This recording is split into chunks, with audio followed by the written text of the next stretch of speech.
Welcome, everybody. So glad you can be here.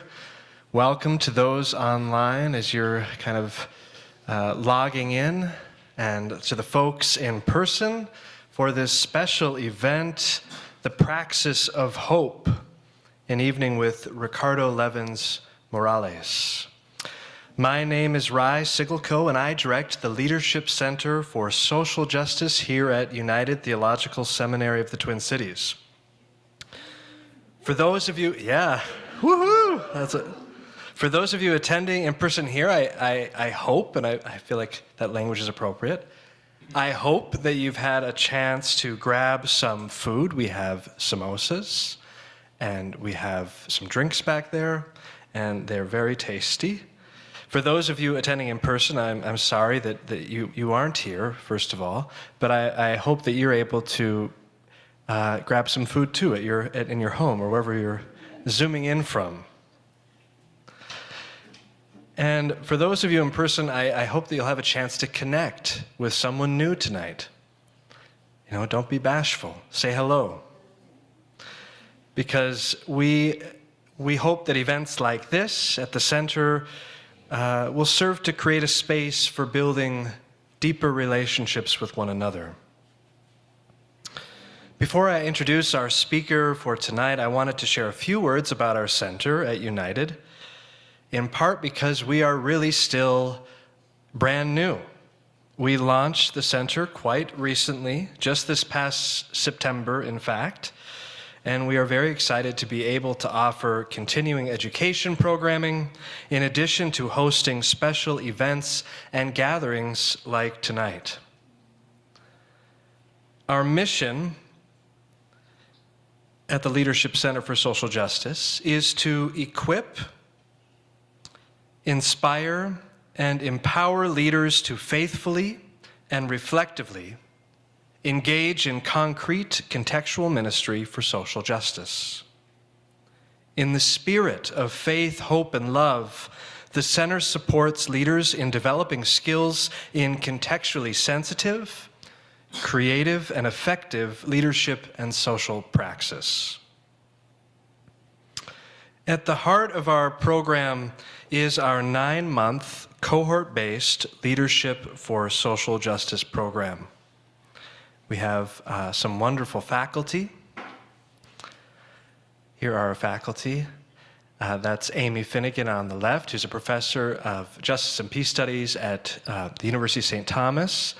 Gagishi Akik, Ned Moore, Reverend Chapman, Reverend Osorto, and that is Nokomis on the right. We're very fortunate to have such wonderful faculty. Our program equips pastors with the skills to effectively address a broad range of social issues, including struggles for economic, racial, gender, sexual, and ecological justice, in ways that are reflective, practical, relational, and faithful. Our program supports pastors in developing and/or deepening contextually sensitive, sustainable, and community-based ministries in social justice, responsive to what God is doing in our world, in our congregations, and in our communities.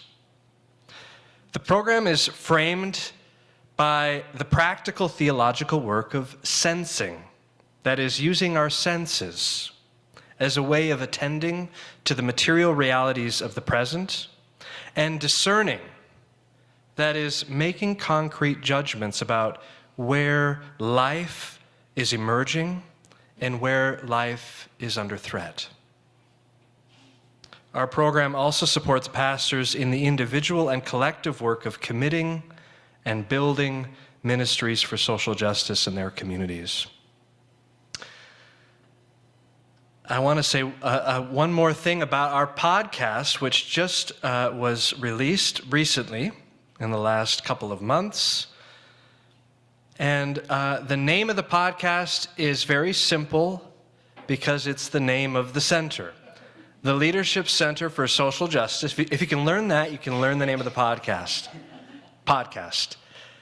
And we have 5 or 6 episodes released, including an episode with Beverly Eileen Mitchell, who's a professor at Wesley Theological Seminary, an episode with Dean Spade on mutual aid. In fact, we have his book available if you'd like to pick up one for free over there at the table. I think there's a couple left.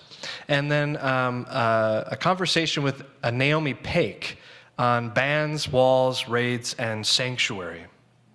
So please do take a look at our podcast for conversations about the ways that people are confronting racism, nationalism, militarism, economic exploitation, and ecological degradation. And we hope that our listeners will join us in the practical theological work of sensing and discerning struggles for breath and life in our present.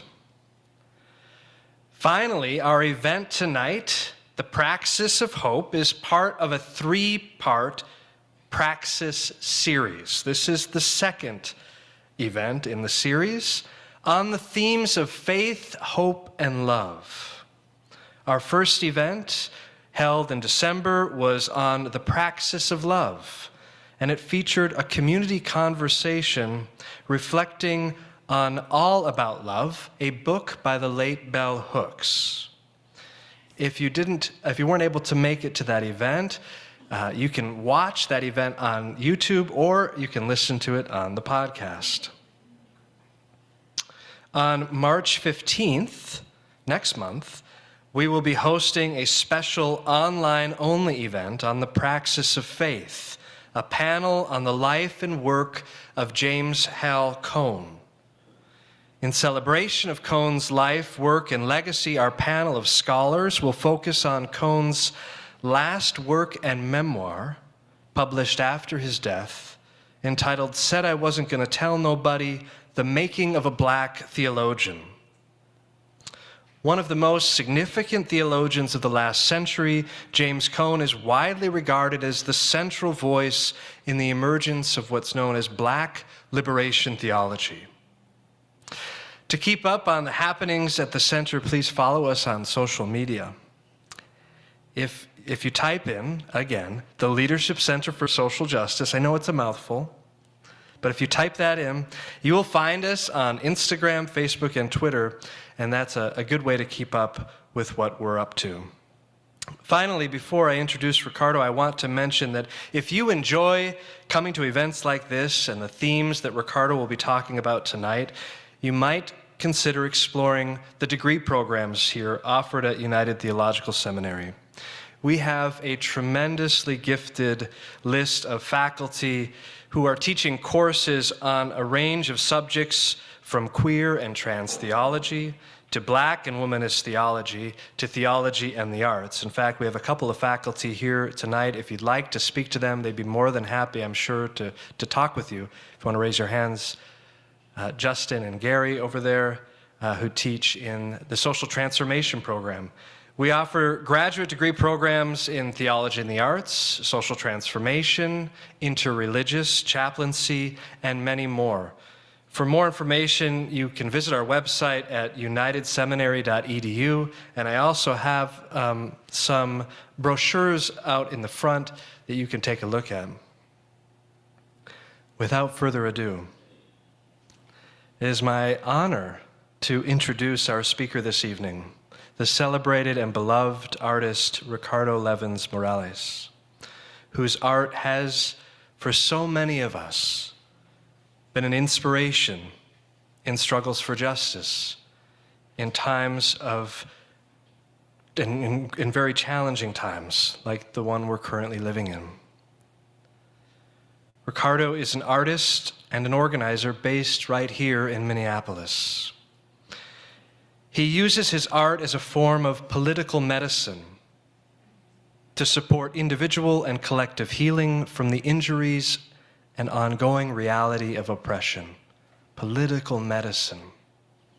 His art heals.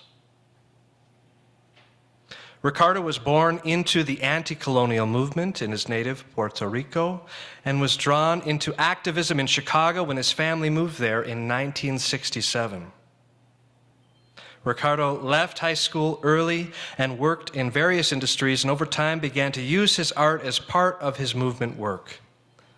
This activism has included supporting work for the Black Panthers and Young Lords, and participating in or acting in solidarity with farmers, environmental, labor, racial justice, anti-war, and other struggles for people's empowerment. He was a founding member of the Northland Poster Collective, and he also leads workshops on creative organizing, social justice strategy, and sustainable activism, and mentors and supports organizers. The worker members of RLM Art Studio are represented by the Newspaper and Communications Guild, CWA. You all know Ricardo's work, which is why you're here tonight. And I'm so grateful to you, Ricardo, for speaking with us tonight on a very important theme, the praxis of hope. Let's welcome Ricardo. Thank you, Rai. And thank you to the Center for Leadership for Social Justice. See, I'll be able to find the podcast. Leadership Center, but I'll get there, Google is my friend. And United Theological for hosting this event. And to all of you all for coming, those in the room and those in the Zoom. And speaking of those in the room, y'all really gonna do this to me? All these empty seats here and y'all in the back? Oh man. I mean, look at these people who are on the Zoom. They're all sitting up close to their computers, right? They can be our model. So I'm not gonna bully you, not gonna shame you, but I'm just putting it out there. It'd be awfully sweet to be hanging out together here.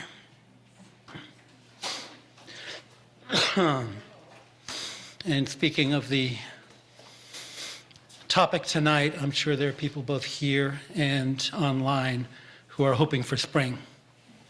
So we're getting our practice, right? Getting those neural connections flexible and in tune. So I'll say a little bit more about myself in a bit, introduce a little bit more, but I just want to open up with the topic, which is really, I just want to share some of the things I think I've learned, maybe, which is the best we can do.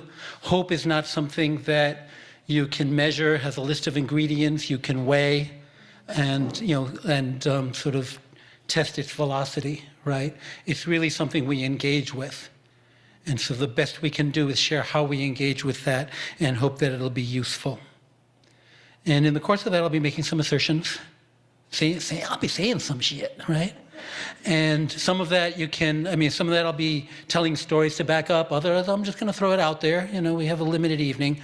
But when we have discussion and Q&A and that kind of thing later, whatever interests you, you can push back on or ask about.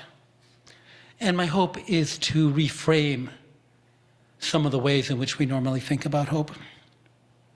So, for years I found myself kind of baffled by that question that interviewers often ask at the end of a conversation, especially when it has to do with social justice. They say, "What gives you hope?"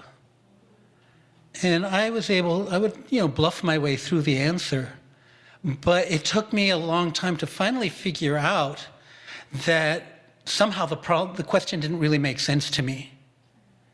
That I don't think of hope as a thing that one needs to acquire, but it's a basic fundamental reality of life.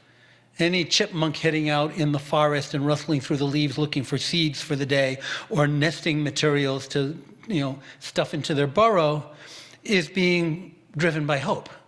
Or drawn by hope, more likely. Any tree roots that are, winding their way toward moisture or nutrients in the soil, that's hope. That's action to improve things, action to achieve a world that's a little bit different than the one that we're in, and that we need to move toward. So I think it's really the renewable energy source of life, right? It's really hope. Y'all came here or tuned into Zoom based on hope. Hope for something, hoping to get something out of this, right? So I think the question really that we need to address is not how do we find sources of hope, but what can cause damage on such a massive scale that it can disable the core battery pack of our beings, right? And so much to the point that it keeps us from taking the actions that we need to take in order to achieve hopefulness. It's a self-fulfilling, well, that's a good one, and self-sustaining. And we know some of the answers. I mean, there's a lot of stuff going on, but also oppression, toxicity, chemicals, abuse are cumulative. And not only in our own lifetimes, but after generation after generation, we're seeing the effects of an accumulation of several hundred years of the toxicities of colonialism and abuse and poison in our foods and our bodies and the land and so forth. And it's really important for us to think about this in very concrete and practical terms at a time when this essential fuel is missing from the lives of many young people to the point that suicide is kept in the drawer as a possible exit strategy. That ain't right. So what any of us need, what any of y'all need, is very specific. But hopefully the observations that I'm going to share will help to shift some misconceptions. And I'm coming to you as a person who does not experience despair. I am fully human, right? And I experience the full gamut of emotions and, fear and love and, vigilance and, whatever we can think of that are actually emotions. But to my understanding, despair is not an emotion. We take in information, as Rai was referring, we take in information through our senses about our world around us. And our emotions are one of the ways in which the first line of filtering those senses to tell us how to respond. Should we be fearful, or should we be relaxed and calm and welcoming, or should we be curious, right? We interpret those through our emotions, and that provides us with information to act on. Despair is not an emotion because it does not provide us with information to act on. It's a signal that says in a repeating loop, it's not even worth looking because there is no action. There is no possibility. It's not worth the effort, right? So it's a malfunction of our emotional immune system.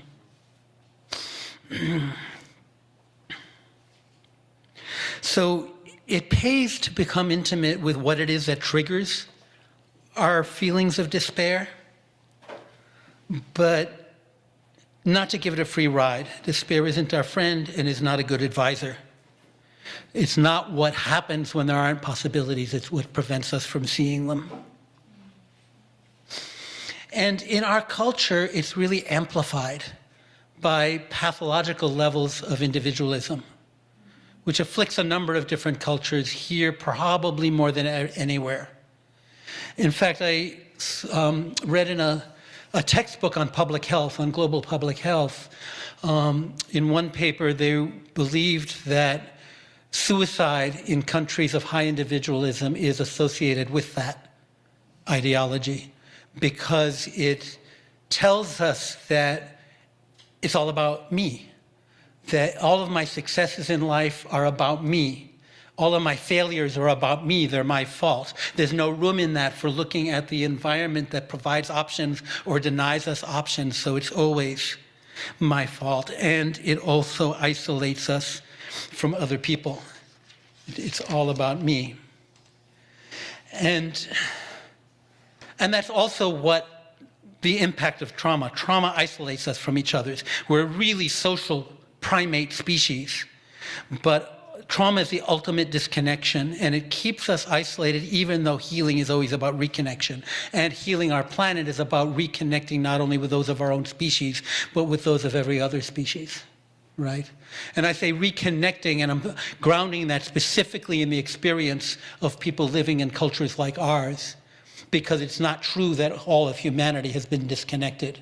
But certainly those who have been most impacted by colonialism and patriarchy and capitalism have been, because disconnection is the modus operandi.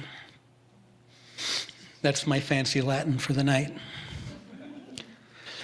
So yeah, Rai mentioned that I think of my art as being medicinal. And that means I try to address the toxins, the obstacles, the internal and external things that keep people from feeling powerful and from acting on that power.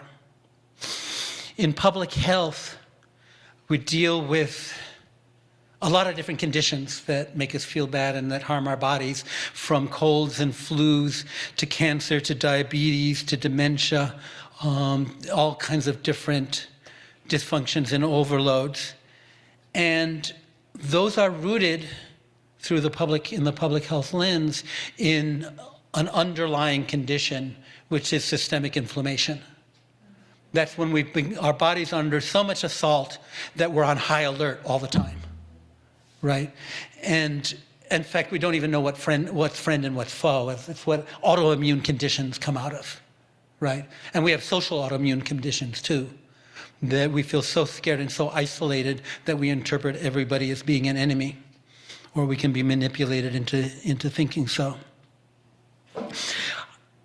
As an organizer who's worked in the field of culture for most of my life, I believe that hopelessness is the underlying systemic inflammation of our culture.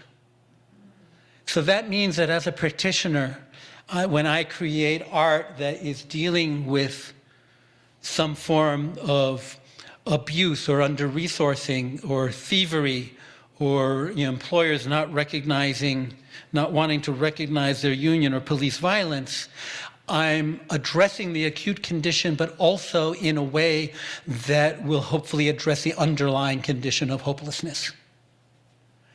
I don't have one issue that is my issue. My issue is human resilience in the face of oppression and abuse. And that's what I want the accumulated effect of my art to be able to impact.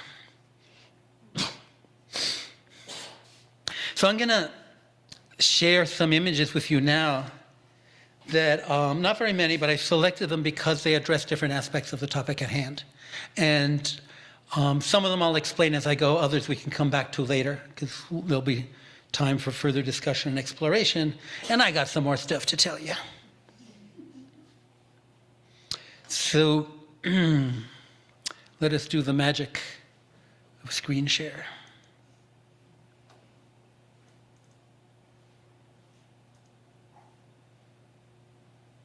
Check it out.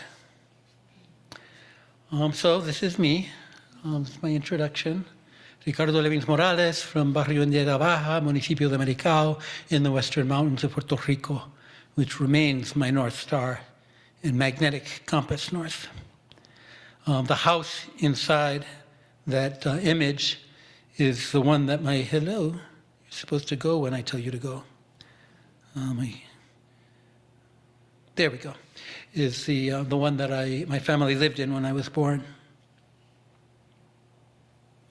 That is a rare photo of me working on the farm when I was a kid. The environment I grew up in was very forested. There's farm patches within woods, and that really taught, there was nothing in my life really that had an on button or an off button or a blinky light or a beep or a fast forward or a pause, which meant that I lived in a world where things took their time, where there were cycles and rhythms within rhythms. There were rainy seasons and dry seasons. There were reproductive cycles of blizzards. There were depletion and replenishment of water tables. And that really has given me a kind of what I believe is a clarity that has helped me with issues of hope, despair, and political strategy. To know where we are in a cycle, to know that we are in a cycle. For example, right now we're living in the aftermath of the insurrection that followed George Floyd's murder. that brought with it what's called a racial reckoning, an explosion of everybody's down with racial justice now, and philanthropy and corporations. Wells Fargo, on the one hand, is redlining communities and charging black families more than white ones, and on the other hand, now they're all about racial justice, right? Knowing how these cycles work over the next year or so, as that dissipates, and as the liberal politicians start backtracking and running in the other directions, and we find out that the police system is actually increasing in size and sophistication, that's not going to shock me and devastate me, because I know that that is the part of the cycle that we're in. For people new to this struggle, it's like, wow, finally the world is going to change. I hate to burst people's bubbles, but it's useful to know an accurate diagnosis, even if it's not the one that we wish we had. Right? Because that gives us courses of action. There's also a lot of conflict in nature, something that I was able to translate into the activist world that I landed in Chicago as a teenager.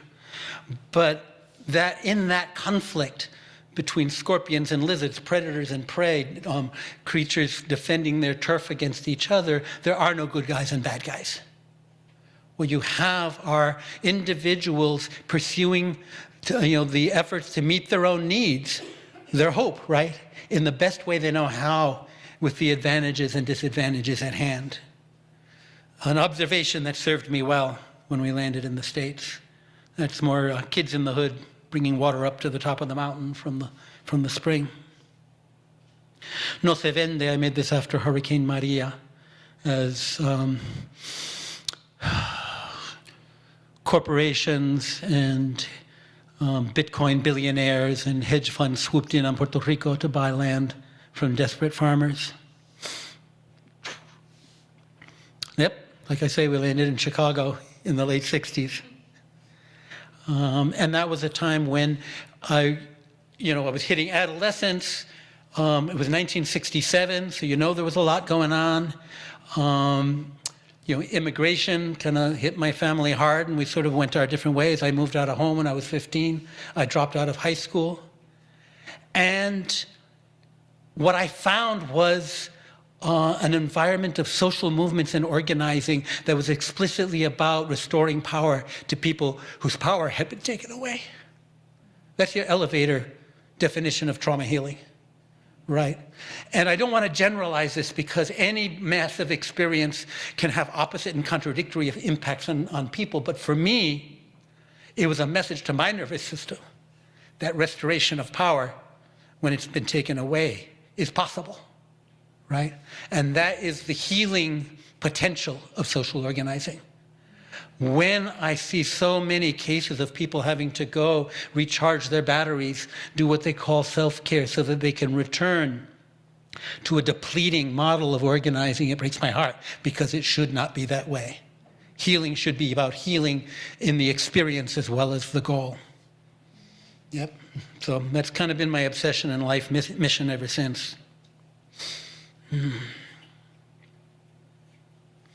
This was a woodcut I made in the summer of 1970 for an activist who was on the run from the FBI at the time, Angela Davis. And this cartoon I made the next year in '71 during my brief stay in high school. And it also brings up another aspect of what I think is very essential in healing, and that is truth-telling. One of the things, witnessing is one of the important stages of healing from trauma and healing from oppression and overcoming it. It's not enough. If all we do is witness over and over, it becomes rehearsing our trauma. But it is an important and necessary stage nonetheless. In this case, all of us kids knew that the Blackstone Rangers, the Disciples, the Latin Kings, all of these gangs were being played against each other by the city government. Recently, the files have been released that showed that the gang intelligence unit, they called it, were in fact causing friction, sending messages to try to get conflicts between these street gangs, because they did not want them to follow the example of the Young Lords and the Black Panthers and become activists.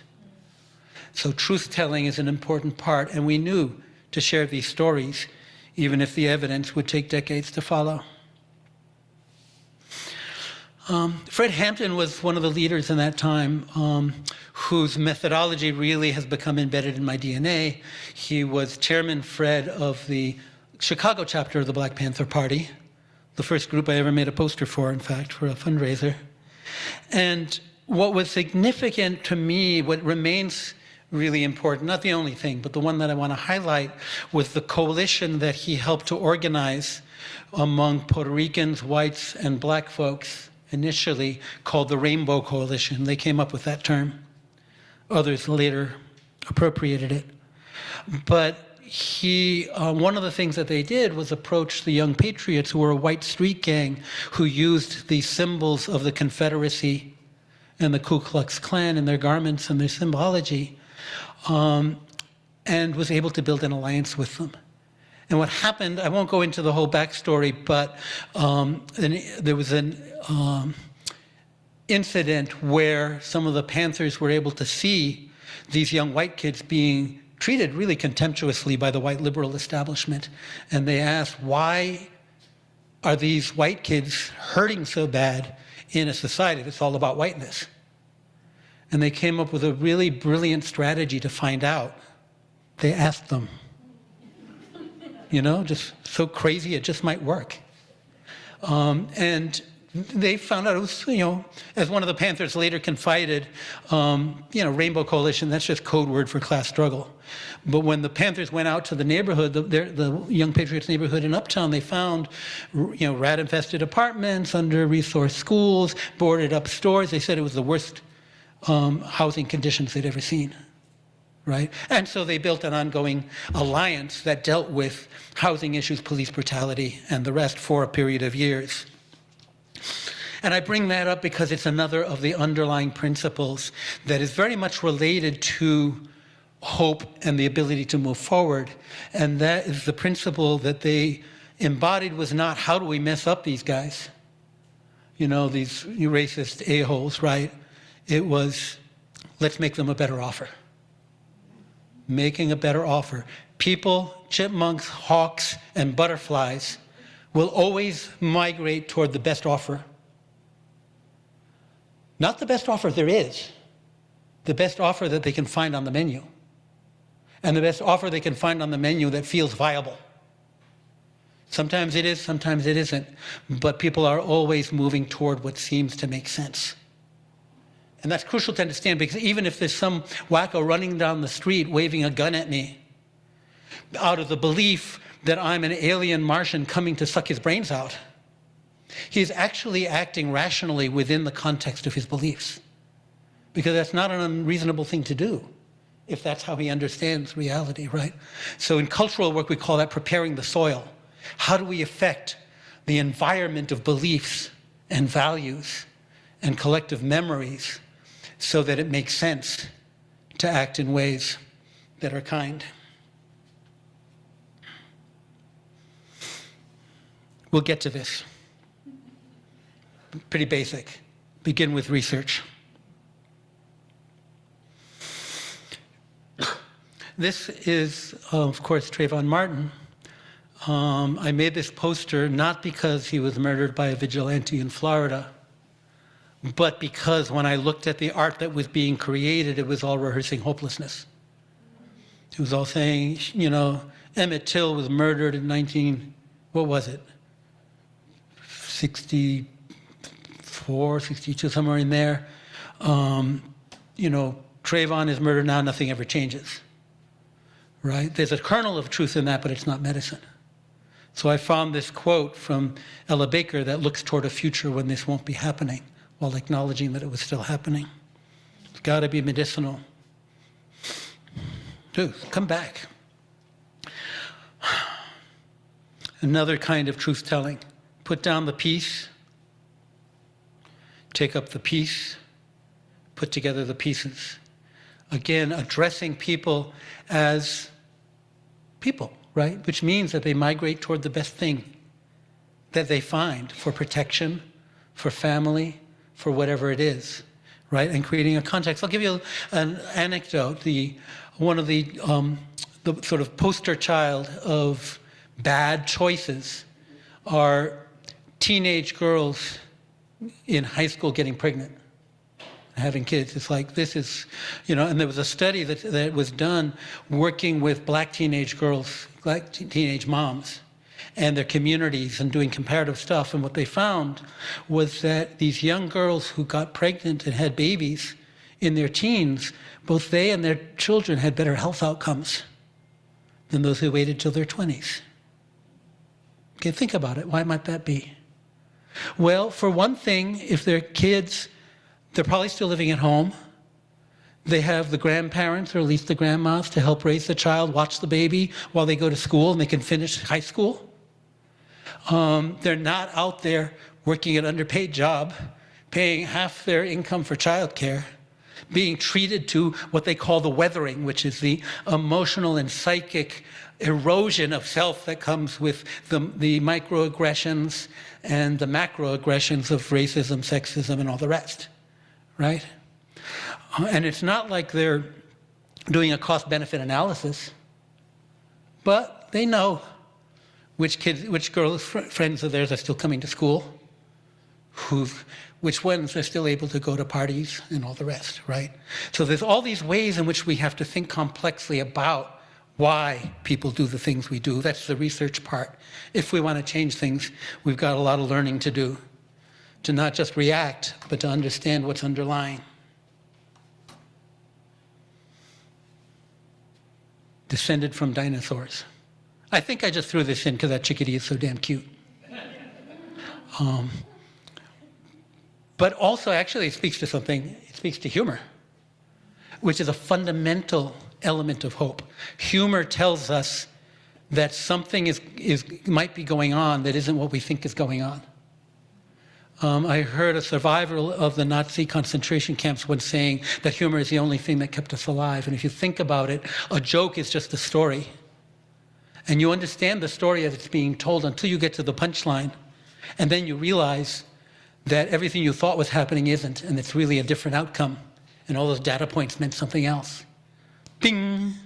Things might be different than what I think.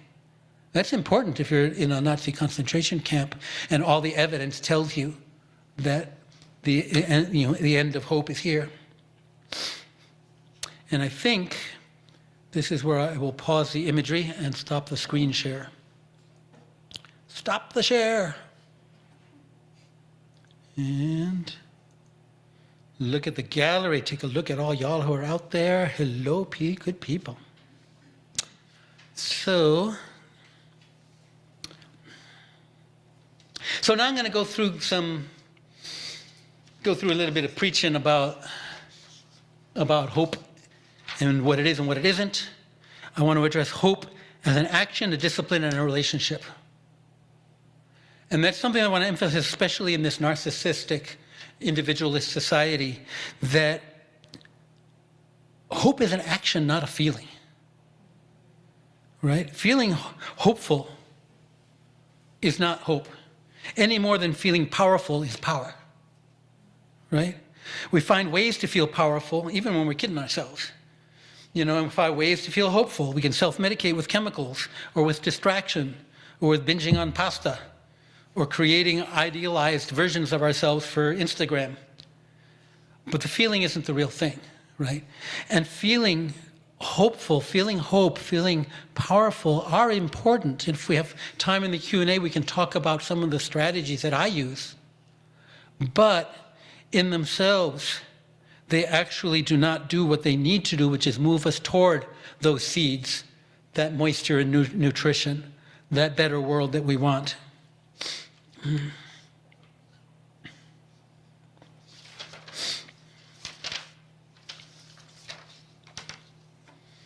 Because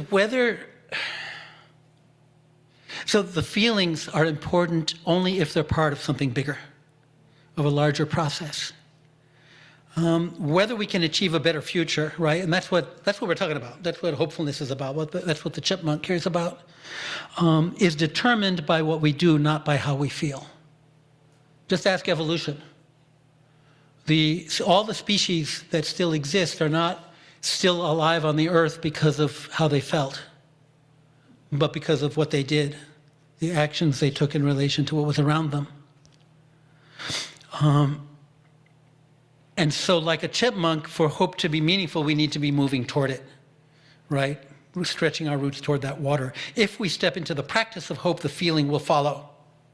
But if we just immerse ourselves in hopey feelings, it does not necessarily follow that actual change will come. And in fact, without intentional action, the things that we do to feel good, centered, at peace, and grounded can actually contribute to the problem.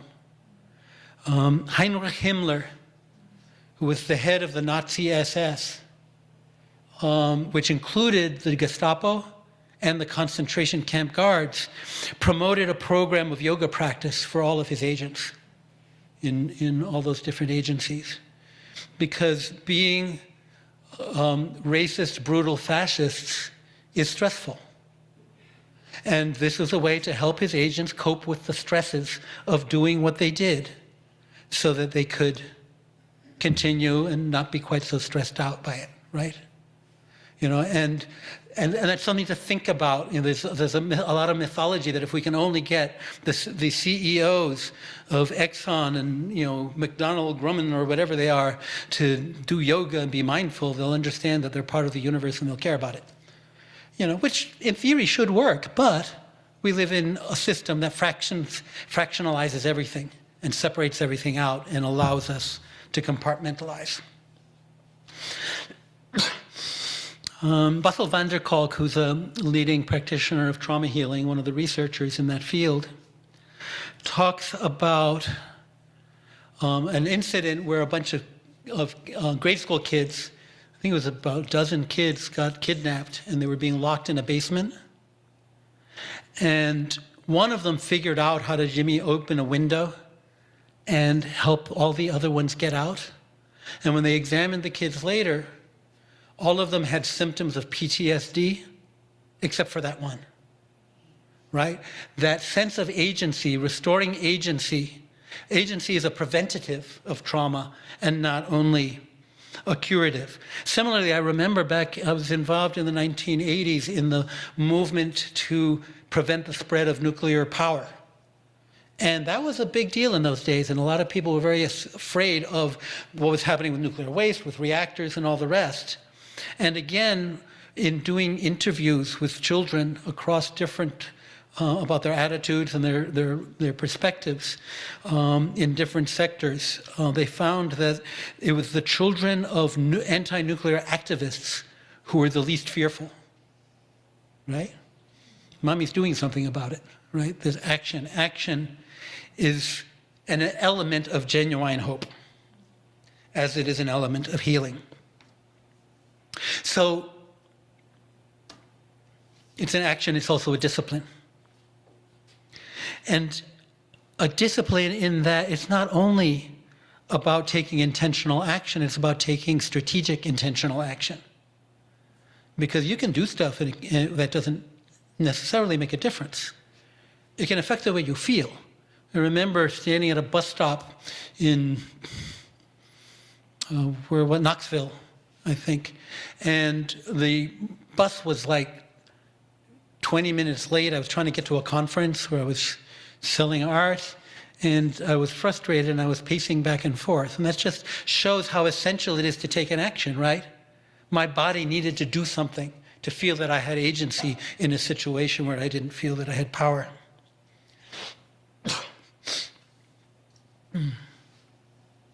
So there's a positive feedback loop between hope and effective action, right, that we see over and over again. And it's hope that's rooted in reality, not in pretense.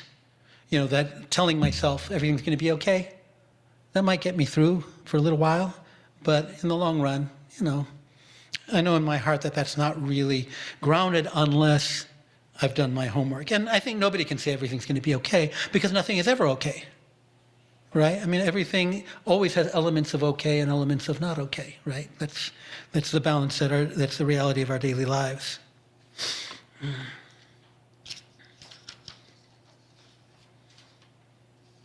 So when we think about what are the things that trigger senses of despair, what is it that we're scared of? Why is everybody tuning in? Why is everybody else tuning out? Right? What is causing all of this paralysis, emotional paralysis, in a moment where it's very widespread? I mean, you can diagnose the heck out of the United States, but various stages of high stress and anxiety are more the norm than the exception. And then you're throwing into that the pandemic and, millions of guns and what could possibly go wrong. There's an exercise that I do, though, in situations like one of the big things that you hear from young people particularly, but hopefully from everybody, is what's happening with the climate. There's something going on there, right? And we know it, and we're seeing the evidence of it, and yet, right, what's being done. And there's an exercise that I do that's going to sound at first to be as ridiculous, but I'm going to say it anyway. And that's to ask myself in any given situation, what's the worst that can happen? What's the worst that could happen? It's worth naming it. Well, everything on Earth could die. Okay, I said it. Humans could die and other things could keep living. There can be famines, there can be fires, right? A lot of these things are already happening, and incidentally, people die all the time. In fact, most of the people who have ever lived have already done that, right? So it's really a question of balance about how do we prevent as much suffering, how do we prevent as much disaster as possible? And that requires a number of practices. One is to understand that to simply decide that all is lost means to lose it, right? It's like, okay, all's lost, that's despair. But in order to be able to save what isn't lost, we need to grieve what is lost. We need to be able to say goodbye. And not only goodbye, because it's not necessarily true that all the polar bears are going to go extinct. Some are adapting, but we can mourn the ones that are, right? And in fact, we can mourn all of the inevitabilities of loss that happen in our lives, because in our culture, loss is shoved under the carpet and we don't deal with it.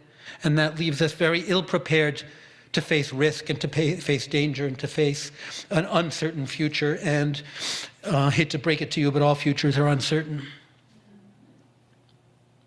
So what I've learned to do is to walk toward what scares me. Walk toward, when I was in my teens, it was what scared a lot of people was the CIA, and especially the CIA. This mysterious thing that always seemed to be able to magically, behind the scenes, overthrow governments and assassinate people and all that.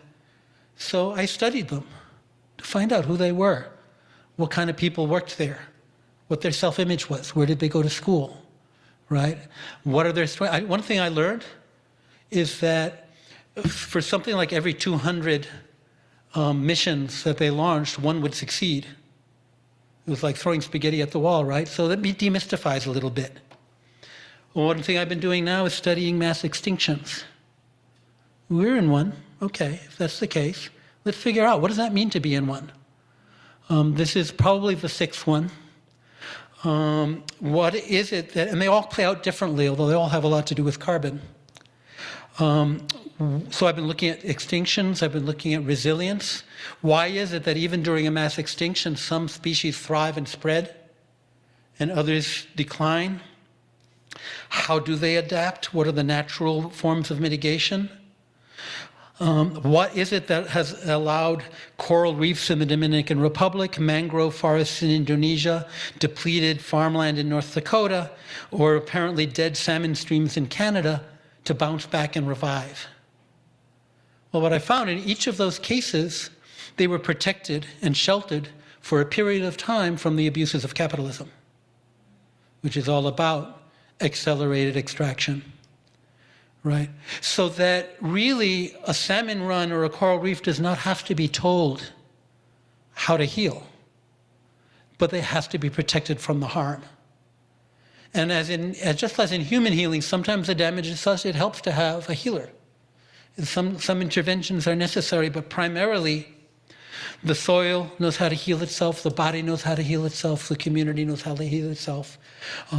Nature knows how to heal itself. So we need to stop the damage.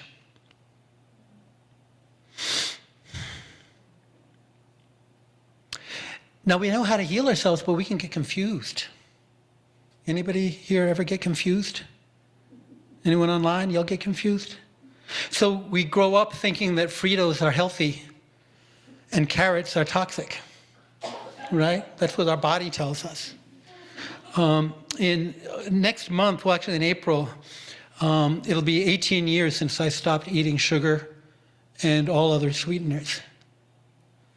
And it took me a while for my body to remember how the yumminess that's in other things, to be able to make that shift. We have the capacity to remember. The work I do in organizing is trying to find ways to remind people of what they already know. Because we do know it, even if we've never been taught it, at least we know it deep down and organically. And by the way, if anyone's curious, I still love sweets, but my definition has shifted, right? Something that wouldn't have even tasted sweet to me before does now, and it's like, oh, it's my dessert, it's a treat. So we need to not be confused. We need to figure out, we need diagnoses. We need accurate diagnoses. In World War I, a lot of soldiers were experienced PTSD, right? They called it shell shock. But the military doctors were forbidden to write that down as a diagnosis, because that would mean that the army would be on the hook for the expenses of treatment. So what they had to write down was nervous unknown, right? And false diagnoses lead to false solutions, and that's really one of the things that makes us hopeless, is that we're in a world where there are all these problems and public policy, and it's talked about in the media, all of these false diagnoses putting out there, and then of course people have solutions for them, right? Anybody believe that if only we trained police more, everything would be okay? See what I mean, right? And having a sense of cycles, having a sense of the context within which these things are happening, knowing that the trajectory of the police department for decades has been in a particular direction, and we have thrown some wrenches in those works, but that doesn't mean that the direction has changed. Not yet. The same empire is still in place. Yes, the same thing happened to Emmett Till, has happened to Fred Hampton, has happened to Sandra Bland, has happened to Tortuguita and Tyree Nichols, but they happened at different historical moments in the cycle of empire. Emmett Till was killed a full decade before the US empire reached the peak of its power. And Tyree Nichols was murdered during its long, extended, multi-decade decline, and that means different things strategically and different things in terms of the resilience of the system that we're dealing with. So the abusers claim to be the healers. We're seeing that post-George Floyd, right? And funders provide grants to address small problems, but not big ones. So this inevitably brings us into conversations about political strategy, right? And how do we sort things out? How do we do our homework? In the Black Lives Matter, a verse of poetry by Assata Shakur, now in exile in Cuba, out of the Black Power movement, was used as a chant at the beginning of meetings a lot.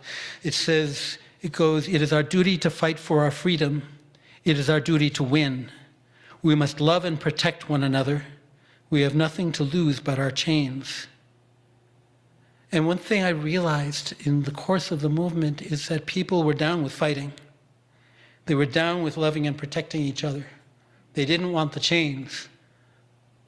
But nobody really thought about winning, right? We can fight and fight and fight, but winning means we have to take ourselves to school, as it were. We need to learn what causes people to behave in the ways they behave. What is attractive? Why is the best offer on the table joining a paramilitary fascist movement for some people? Why is it checking out and just getting high or binge watching Netflix? No offense to anybody. The best option, alternative to actually trying to take forward-looking steps. And if we look at it in those large contexts, there's a lot of lessons to learn. If we think about the cycles, fascism is actually a sign of weakness of a system. It's not the preferred method, so where is it weak? What are the vulnerabilities? Well, they're telling us some of the vulnerabilities. Have you noticed how much resources being poured into to try to squash the telling of true history in schools? Critical race theory, advanced AP Black history in Florida, and so forth. And that's telling us a vulnerability of the system, right? And that's something that can bring us forward. So I want to leave time for the Q&A. I want to wrap up with a few points and a few more pictures. First is that for me, the lessons that I've learned from immersing myself willy-nilly, I had no choice, in nature, are the gift that continues to give. For example, I learned that the songbirds that harbor in our backyards and parks and boulevards here in the Twin Cities in the summertime, if you observe them, they're territorial. They're territorial, they're competitive, they have a nest and young to feed, and it takes a lot of grubs to fill a hungry nest full of birds, right? But when they migrate to New Mexico or Costa Rica or Cuba or Colombia, there's an abundance of food, they don't have babies, and they don't care whose feathers they're rubbing up against. They all eat together on the ground when there's a windfall, and they're not territorial and they're not competitive. So the things that we're taught of that are inherent nature, where do they come from? The perception of scarcity, right? And capitalism has been so brilliant at generating unimaginable abundance while maintaining the deeply held perceptions of scarcity. We're scared of each other, of being harmed, and we're scared of, of scarcity, and they're the same thing.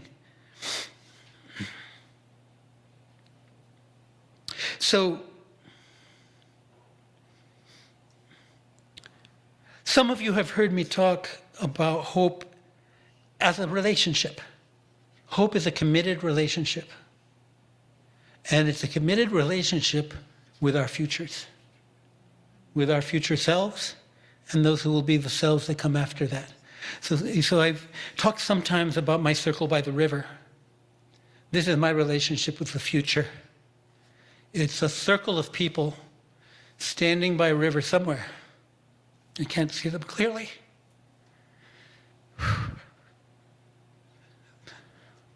I always get teary when I talk about them.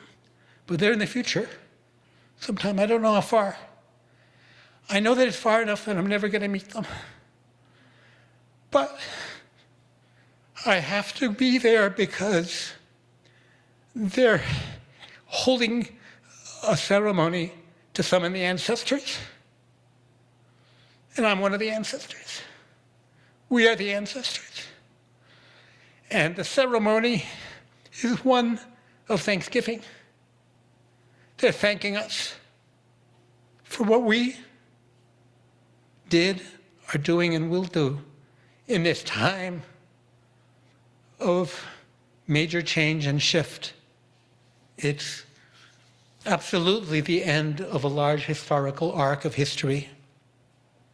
And things that come later will depend a lot on what we do.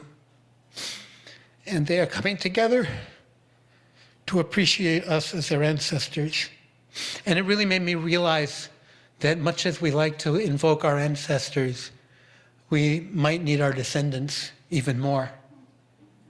We need to know who we are making things for, who we're leaving messages for. So those are my people, right? Those are the people who I work toward. And while some people are debating and arguing about whether there's a future and whether there's hope, I actually am not listening because I'm walking toward that river, right? That's what we do. That's what we do. When a loved one is injured, we don't do a cost-benefit analysis about whether it's worth helping them because what are their chances, right? We do everything we can, right? That's what we do. And in fact, that helps to determine the outcome.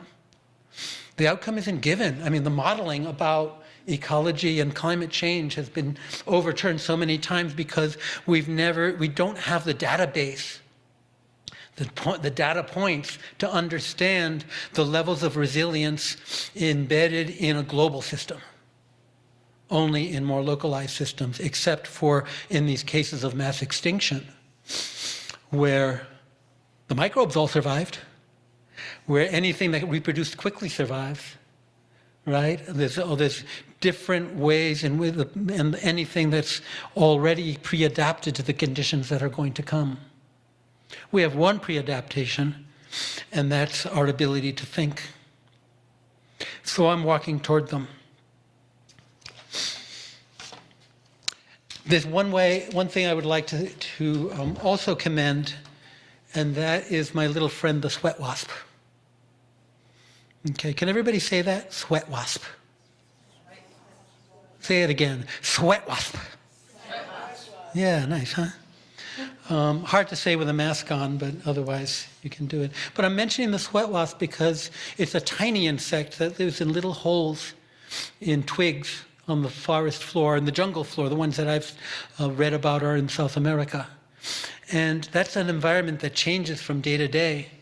And so the little sweat wasp leaves its den and flies around from different angles and looks at its home. And it's looking at from here, there, and everywhere else, memorizing what it looks like on that particular day.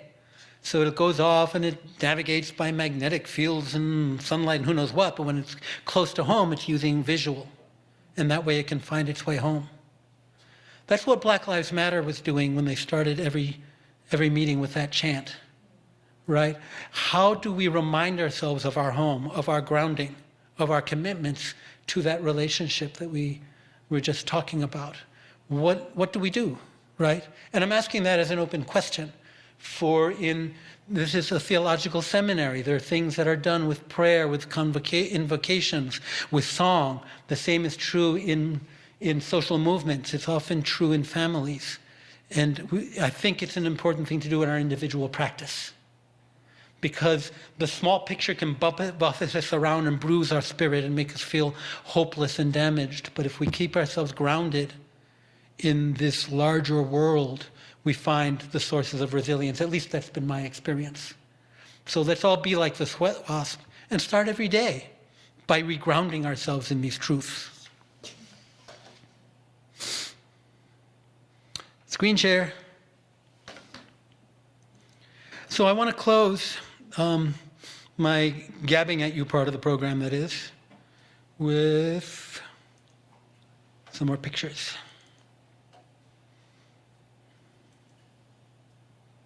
Okay, there's our friend the chickadees that showing up. Yeah. We pivot here to Ella Baker, a leader and really a mentor and trainer in the civil rights movement and various decades of movements before and since.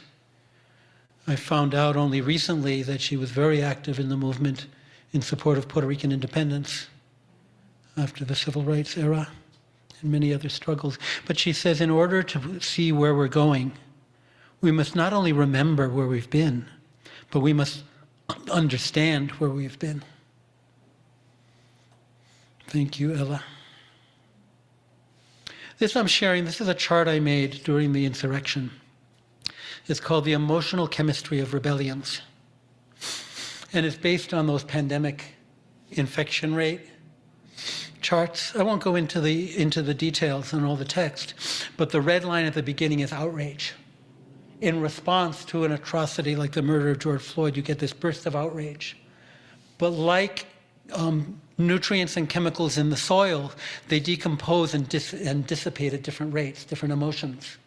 And outrage peaks high, burns hot, but dissipates fairly quickly.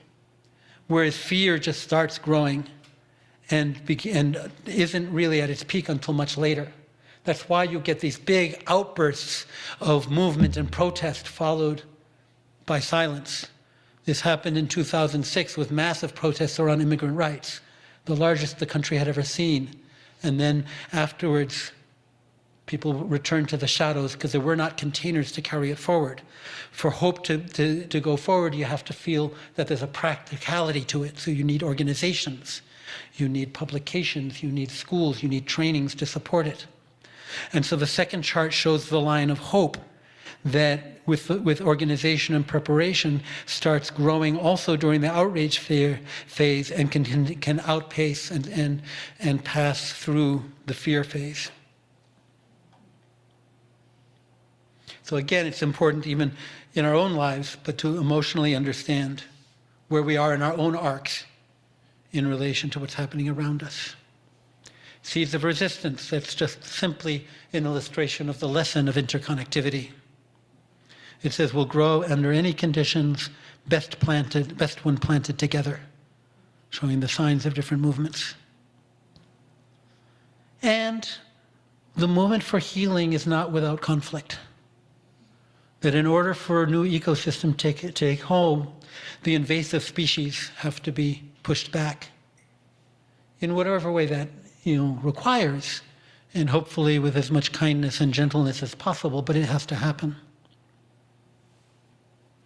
And then in the final frames, this is a picture of a wetland. It says, a wetland receives the water that flows into it and it slows it down, allowing sediments to drop to the bottom. It absorbs the excess nutrients while plant roots and microbes break down harmful chemicals. It then passes the water on cleaner and safer to those downstream.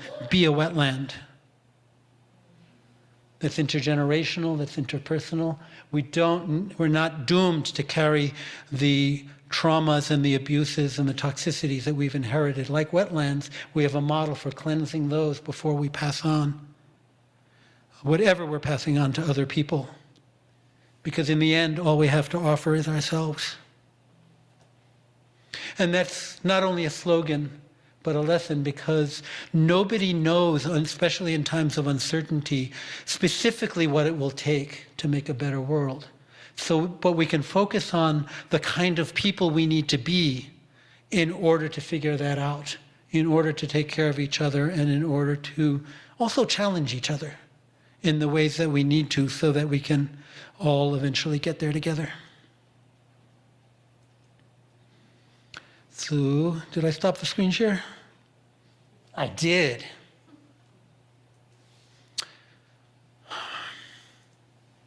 So now I will take this opportunity to inhale and give other folks a chance to share some thoughts.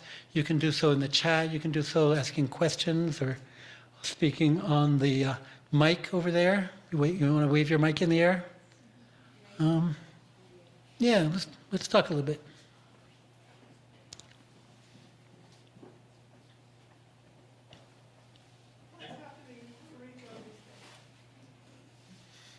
Is the mic on?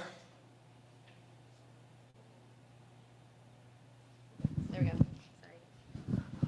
Can you tell us anything about Puerto Rico today? I could. I don't think I want to take our time today to do that. I mean, there's certainly a whole rhythm of disasters that have struck the island that include neoliberalism and hurricanes. One of the most positive things is a very strong agroecology movement that's also about food sovereignty that is being organized, and that I think is a real source of resilience. Is it possible to travel there? Yes. Do people from here go there? People do, yes. Olivia and I were there quite recently, my daughter.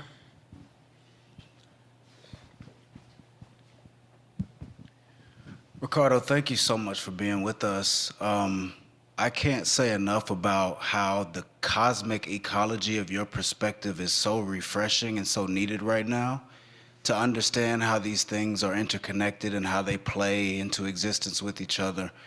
One of the things that you said that especially resonated deeply was how people act within the frame of their rationality. And another point you made connected to that was a mention of about how humor actually frustrates that rationality. And so I'm curious if you could speak to, or what connections you see both between comedy and the accurate diagnosis that you name that we need, and also comedy and perhaps the restoration of hope in the midst of despair. Yeah, well, I think I mean, like everything, comedy can carry various faces. I mean, to me, humor is the revelation that what we think is happening might not be. And that's also an evolutionary advantage. Because I can be walking through the forest thinking I'm by myself, but if I've learned that things may not be as they seem, I'll be aware that there might be a bear, around the next bend, right? That it's not. But of course, comedy can also be used as a weapon of destruction, like anything. I don't myself consider it humorous, but it often can include a high degree of cleverness, to put people down and to put up a false truth. What was the last part of your question? It was really just about any connections you saw between truth the telling. possibility of comedy and truth-telling or accurate diagnosis, but then also if it has any connection to the restoration of hope. Oh, yeah. Yeah, I mean, I think despair and hopelessness come from believing that what is and won't change, right? If I'm deep in my trauma, part of it is the true belief that there is nothing else. So anything that can break me out of that in even the most minute ways is definitely a step toward healing, right? And toward truth-telling, because the truth is that things are always changing. The Pinochet regime in Chile outlawed the teaching of evolution because it taught that things change. And a dictatorship wants you to accept things as they are because they're always unchanging. I kind of feel like the question could lead me down a rabbit hole because it's so deeply integrated, right? And truth-telling, I love doing cartoons because cartoons are a very useful tool for revealing hypocrisy and showing the truth behind the lie. And I've been able to use cartoons in situations that have turned the course, helped turn the course in labor conflicts, because it told a truth when a truth had not yet been told. And the workers would bring, print it onto their t-shirts, come into work, start laughing, having a good time, and then management would back down. Because that kind of environment means that they're only going to become more and more powerful, right? And I have stories, but I'm afraid that once I get into telling stories, we're not going to get out of here for a long time. Thank you. Yeah, some other thoughts or questions? Hi, I'm really interested in your conversation about elders and young people and about our ancestors and our descendants. And I'm just wondering if you could speak a little bit more about I think a lot about how young people and elders are extremely disconnected in our society from each other and from everyone that's in the middle, and how we see them often as disabled bodies and people without agency. And so I'm just wondering if you could talk a little bit more about the importance of connecting elders and young people in movements of hope and having discipline in our hope. Yeah, it's a big question, and I can only answer, I think, the way I approach it. First of all, I'll only be involved in organizing that I can define as hope-based organizing. And that means, in part, that it's reaching for a goal that feels out of reach. And yet can still be, and sometimes it feels way out of reach, but we can make the case that it isn't, that there's a way to get there from here. My father used to say that it's actually often easier to solve big problems than little ones. And it's easier to fight for big things than little things. No one ever put their life on the line to integrate a lunch counter. In the civil rights movement, they put their lives on the line for a vision of equality and justice that involved integrating lunch counters as a tactical moment in that process. So thinking big, just framing the story, what we're talking about in large terms, rather than the very limited terms that I have to say the nonprofit system encourages. And a lot of it has to do with modeling. That if we want to be able to share hope, we have to experience it. We have to do the work of expunging from ourselves what keeps us from seeing all the possibilities that are out there, right? Because they are out there. In other practical terms, I think that one of the things that I've really tried to encourage and participate in is intergenerational mentorship. Because I find that in the movement for justice, a lot of times the young people are looking for mentors, and all they're finding are veterans. People who want to tell about their glory days, which is not really what the kids need, and so they become discouraged from that. So training elders to be involved in the process where they can have these fruitful intergenerational narratives. Just before the pandemic, I had an exhibit up at CETUL, a worker center in Minneapolis, that was based on 50 years of movement history as seen through my art, right? And it was framed that way because I wanted to depersonalize it. This is about movement history. We had different walls for different decades, and brought people in to have dialogues and speakers who became activists in different decades, and to try to create this conversation to make the past real. Because I think if we get a sense of the past and how real it is, the future becomes a real place as well. And that's part of despair. This generation of young people is not unique in thinking that the world is going to end before they reach their 20s. And that's important to know, and that's important to be in conversation. I don't want activists, even those who are savvy and understand movement politics, to simply invoke Ella Baker as an elder ancestor. I want them to have a conversation with her. Find out what kept her up at night. Find out all the wrong turns she thought she made and some of the ones she actually did make, right? Because she's just us in a different time. So finding opportunities, and I think we need to amplify that. We need newspapers. We need,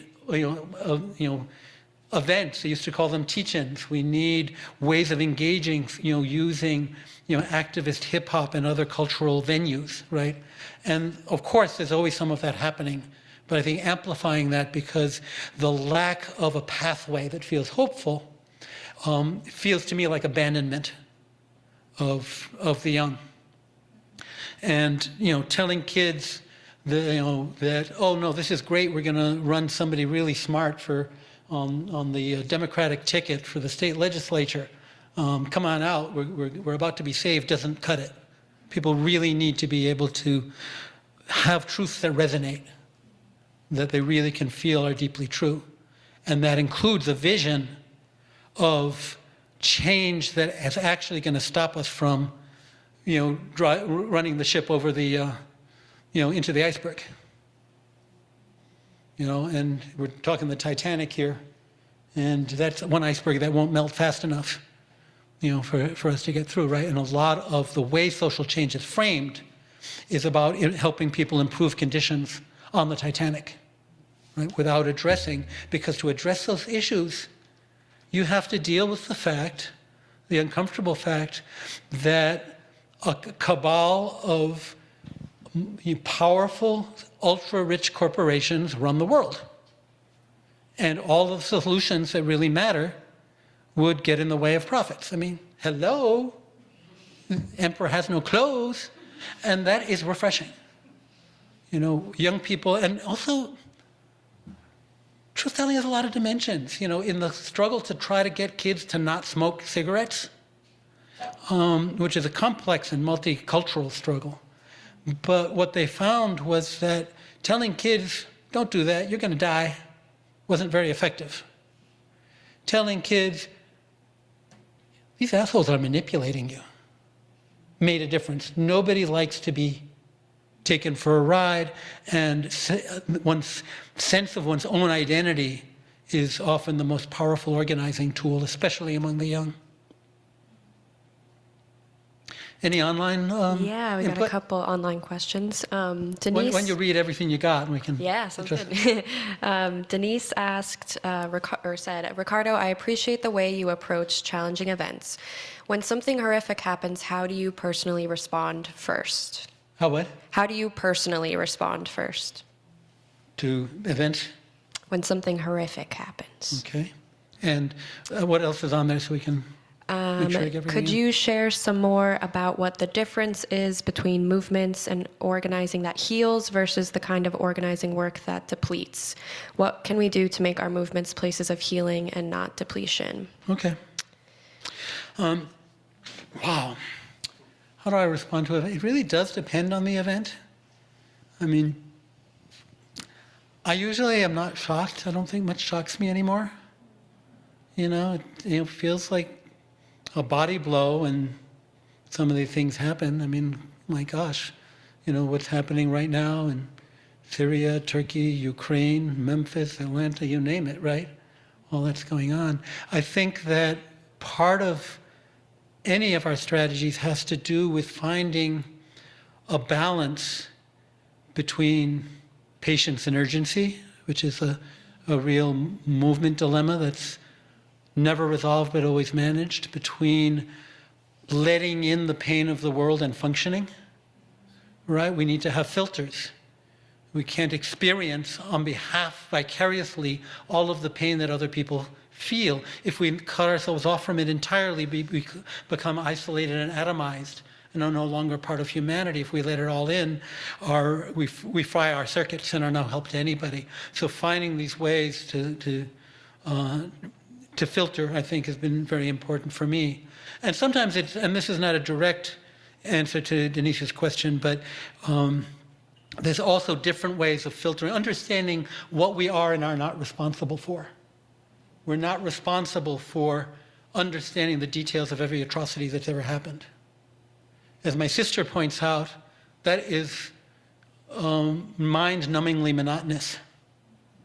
Whereas when you find out about places where people have won against the power, there's always something new, because when we're up against big odds, there always has to be a trickster in the mix to win, and there's a lot we can learn from that. One of my practices is I simply delete all messages that come into my inbox with the word urgent in the subject line.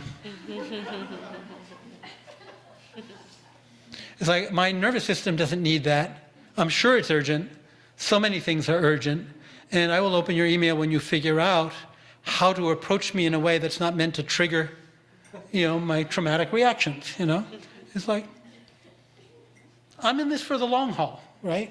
And the urgency will pass, but it's the patience that'll carry us through, right? The changes that we're fighting for, in my mind, are slow, deep, and irreversible. Even though it requires a lot of, we do have to respond on an emergency basis to things, but we need to embed that in that longer vision. As far as the movements that heal versus deplete, I think a very important part of that, there's a number of different elements of it. One is that we have to be reaching for something that matters.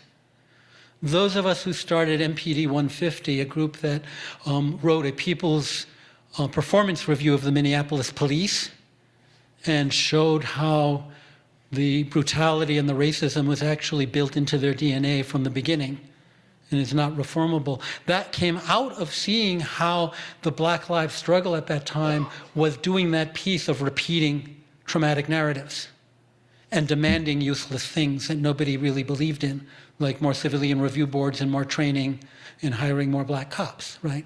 So to have a hope-based idea that feels out of reach, but then you can explain how it's practical, is one important thing, is that the vision has to be meaningful. I call it abriendo camino. It's like the person out there with a machete opening a path, even if other people aren't ready to go down it. That's what the right wing did, right?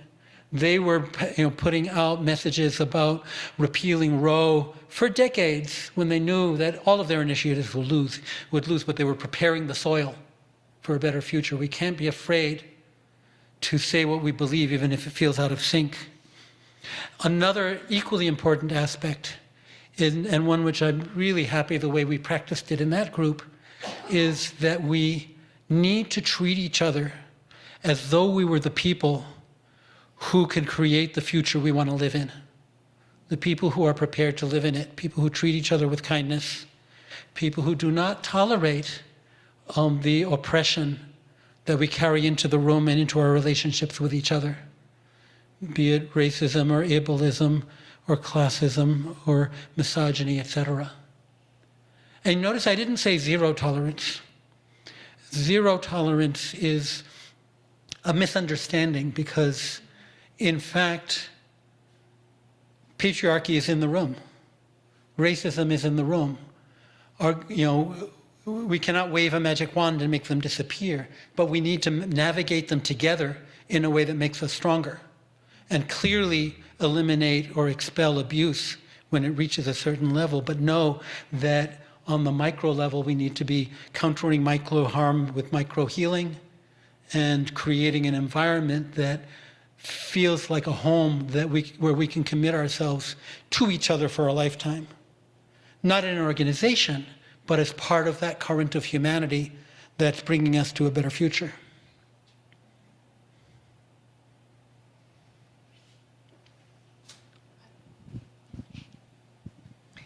We are so grateful that you're here with us tonight, sir. I was just interested in the way in which you depict yourself as trickster and in what way that contributes to being a hopeful person. Well, trickster in the sense that we all know what we need to know, right? If I say something that resonated with you, if you think of the word resonate, it means you already had strings tuned to that, to that chord, right? And they hummed when I spoke, right? So that we all know this, and yet we are trapped in various different ways whether it's through conditioning or through the circumstances of our lives or through fear of disapproval or actual threat of danger, into living in a way as though we didn't know these things and maybe even forgetting them. So to be a trickster means to remind ourselves of what we know and to make that seem yummier than complacency. Don't know how to describe it better than that, but it really does involve humor. It involves using beauty. It involves culture, because that is what gets us back past the censors and the roadblocks, of the mind, right? Of the prefrontal cortex. That's just trying to protect us, right? But it's just too hypervigilant, right? And too heavily armed. We need to be able to speak directly to the heart. And while we're at it, the liver and the pancreas, right? We need to be able to, in a way, trick ourselves into remembering hopefulness, into remembering connection, even into remembering trust, right? One of our fundamental survival strategies, especially in an economic system that is founded on the idea of people ripping each other off at every level and lying to each other in terms of doing it, trust becomes very difficult. And so as somebody who's lived and breathed and swum in movements for social justice for most of my life, I know the importance of mistrust, right? There are often people in our movements who are there and are paid to be there to harm or confuse or to spy. But how can we understand that, deal with that, and try to prevent its harm without becoming the shut-off, mistrustful people that would actually be a victory for them? So yeah, I mean, in a way, we have to trick ourselves into being the humans that we need to be.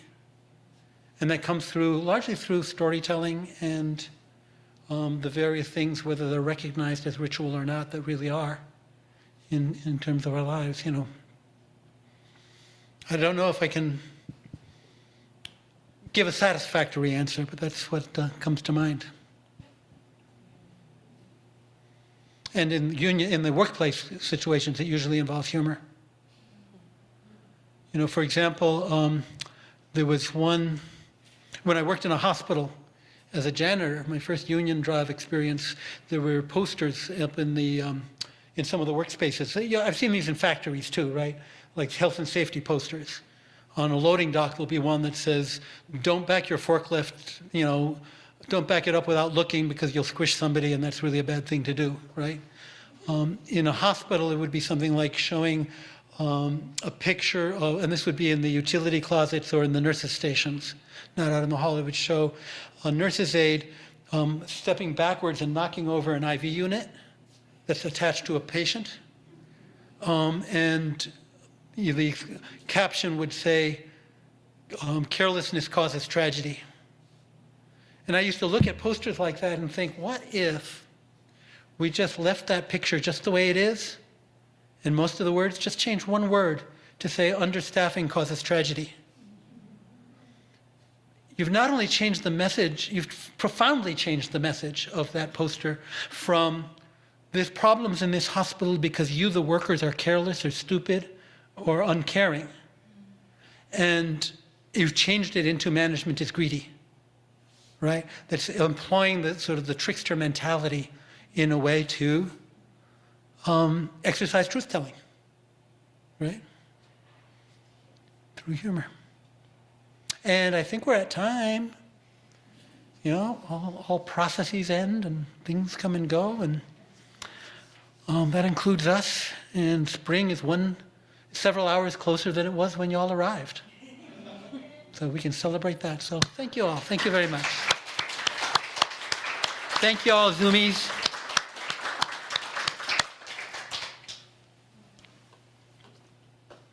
Ricardo, thank you so much for sharing your wisdom. You have so much wisdom from these decades of your involvement in organizing, from your reflection, from your work in community, and you have so much to teach us. And I'll be chewing on what you have been sharing with us for a long time. And I appreciate your sharing of yourself, right? That image of we have only ourselves to share with others. And I think that's a good reminder, right? To connect with oneself, to reconnect with the earth, to remember the truth of our existence in relation to others. So thank you so much. Have a great night, everyone. And I hope to see you online on March 15th at our event on James Cone. You can register for that online if you go to our social media, the Leadership Center for Social Justice. Take good care.